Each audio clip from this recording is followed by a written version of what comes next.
guys, welcome back. So today I'm sitting here with my friend Joe, who's been featured on the Mac channel in the past. Probably seen him in some of the older videos.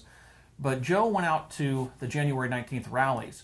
I was unable to make the rallies because I was at SHOT Show all week and didn't get back in time.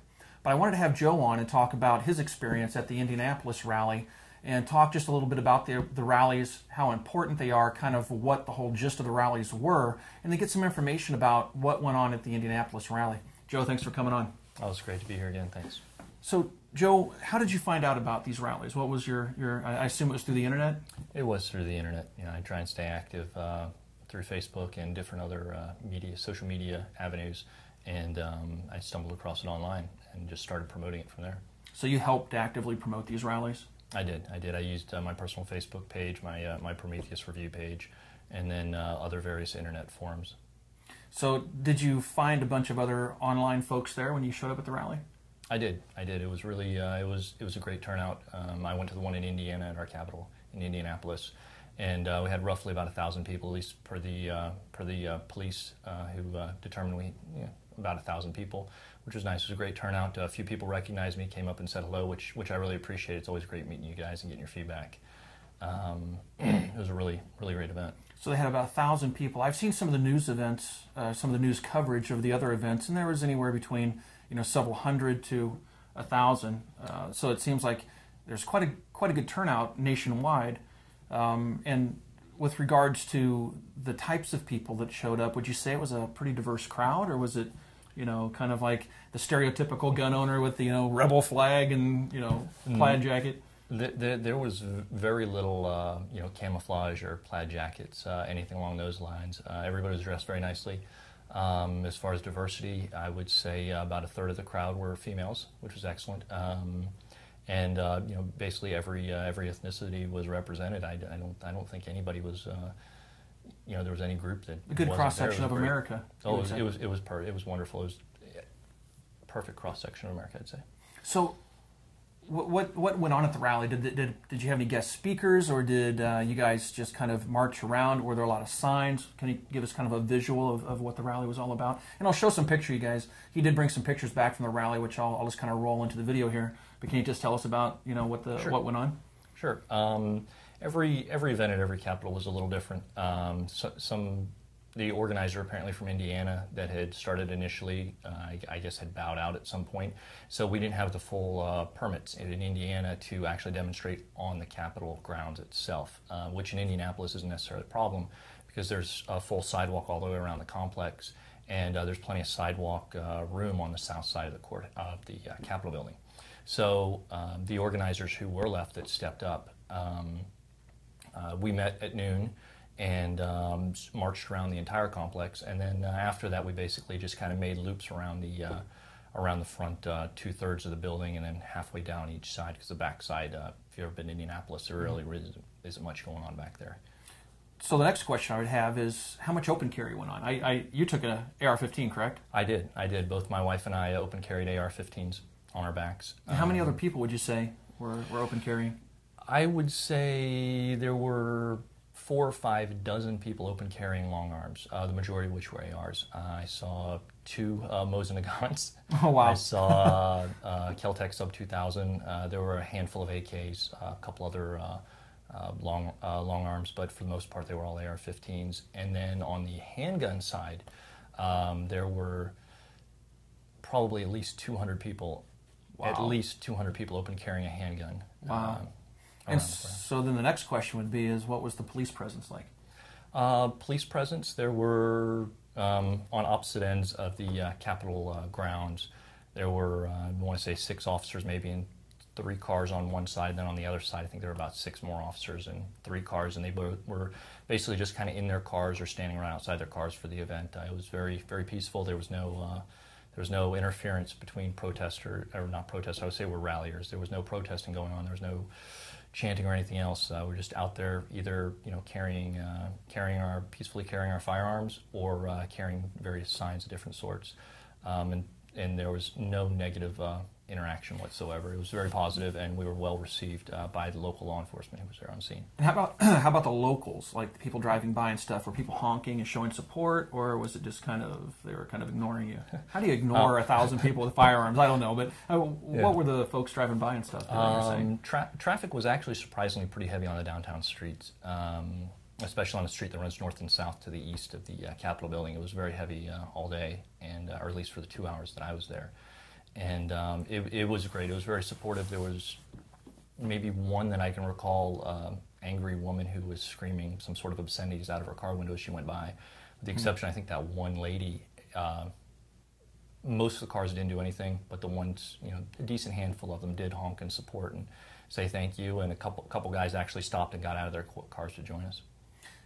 And what kind of signs did you guys see? I assume that people had signs. Were they tasteful signs? Were they just saying, basically, don't trample our rights? What were you seeing? They were. There were a great group of signs. I don't think any of them were distasteful. They were very, very good. Everything from our second right is protects the rest.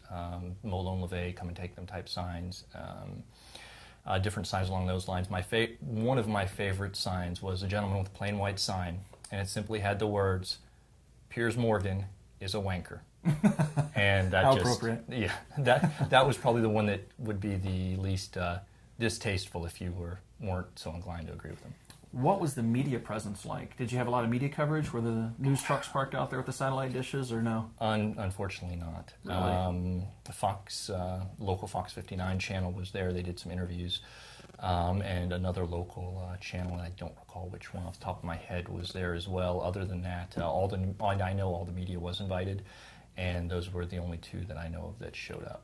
Typical, they wouldn't want to show a pro-gun rally, but did I see a video clip of your wife being interviewed? Yes, okay. Yes. I wound up getting interviewed, my wife did, and they did actually do quite a few interviews. The video clip that I saw, my interview wasn't used, but they used about 15 to 20 seconds of interview from my wife, and it was a great interview. I think it portrayed gun owners in a very good light. So now these events are going to be going on in the future. I know that we have a February 8th event coming up, and you were saying this was being held by a different group that was organizing this. What I would like to see is that we get the word out about this next event in February 8th. It's great that we had 1,000 people, but I want to see 2,000 people. We need to up this. We need to get more exposure. We need to get more people involved. We need you guys to get involved. It doesn't. How cold was it out there? Was it pretty cold? No, it was a perfect day too. That's the sad part. Here in Indiana that day, it was in the mid-40s. It was beautiful weather. The sun was out. It was windy, but it was for middle of January. You couldn't ask for any more. Something I wanted to touch on as far as turnout. There were probably 3 to 4 times that many people on that exact same day who were just a few miles away at the Indianapolis 1500 gun show who didn't show up. That waited the lines that day from a couple people I know who went before the rally, who after the show went, they waited in line that morning 2 hours to get into the building. And why didn't they show up? That Indianapolis 1500 gun show should have been empty between 12 and 2 that day. There shouldn't have been a soul in it. They should have all been down there. And afterwards, it's only a couple miles away. They could have went right back. To give you guys an idea, the Indianapolis 1500, as the name implies, has 1,500 tables. It is one of the largest gun shows in the Midwest. I mean, there's probably 20,000 people that go through that thing in a Saturday afternoon. It's just a staggering number of people. And since all this gun ban talk has been going on, like you said, it takes 2 hours to even get into the thing. Last time I went was several months ago, and it was just packed. I mean, you couldn't breathe inside that place. It was so busy. So it's just kind of unbelievable that all these people are out there clearing off the shelves, buying all these guns, but they can't take an hour out of their schedule to go buy ammunition and guns to go show their support for the Second Amendment. Folks, that's what I'm trying to drive home here. We all need to be involved. It's not just a letter writing campaign, sending the occasional email or making the occasional phone call. You have to get out and you have to attend these rallies. It sends a very strong visual message to our representatives when we come together and do these rallies.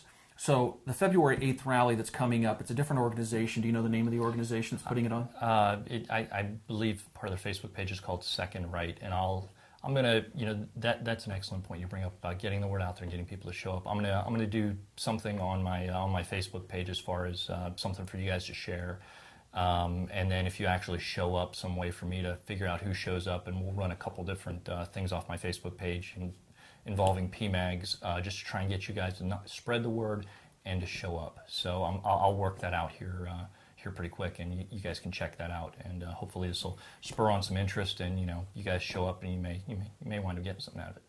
Yeah, if you guys stay tuned on the Facebook page, I will post information along with this video on my Facebook page, so you can find out more about the February 8th event, and also post a link back to Joe's Facebook page, so you can perhaps pick up a PMAG if you can get all the details on his Facebook page. So again, folks, if you feel so inclined, it would be great to share this information. See if you can get your friends, your family members, anybody else to come out to these events. It's a great opportunity to network. Everybody there, it's like hanging out at a big gun store. Everybody's friendly and wants to hang out. It was great. It's like a big tailgate party, except with guns. Yeah, absolutely. So, guys, I really encourage you to take part in these rallies. I'm going to have more information in the future about these rallies. And if you could, again, spread the word. If you have any questions, you can swing by my Facebook page. I'll put a link down below in the video in the description. And Joe, if they want to reach you, I'll put a link to your page as well, so they can come by and check out Joe's page as well. Joe, thanks for all the information, and hope to see you at the February 8th event at Indianapolis. Now, these next events will be held at state capitals as well? They will be held at state capitals all across the country like this one. And one thing I wanted to mention about the one in Indiana, while it had about 1,000 people, there were other ones around the country that had even more. I think New York had one of the biggest turnouts. I think they estimate about 2,000, 2,500 people showed up in New York. Wow. And Texas had about the same turnout. So it's not just here that a lot of people are showing up. And we really, to get this through, we really have to put the people out there, get the numbers out there, let your friends and neighbors, that's something else to talk about, your friends and neighbors, let them know that you're a gun owner, that you're a normal person. Excellent thing this morning that came out from Rasmussen polls said 65% of Americans believe the Second Amendment is about protecting us from government tyranny. 65%, that's huge. Only 17% disagreed, and 18% said they weren't sure. We need to work on those other 18% to get them back, to get them over on our side, so they understand when it comes down to assault weapons bans, magazine bans, any of these things, that this goes really deep. So we'll have more of that coming up in the future, though. Great. Save that for another video. Thanks for reporting back, Joe. We'll cover the February 8th event, and thanks for watching, everybody. We'll talk to you guys soon.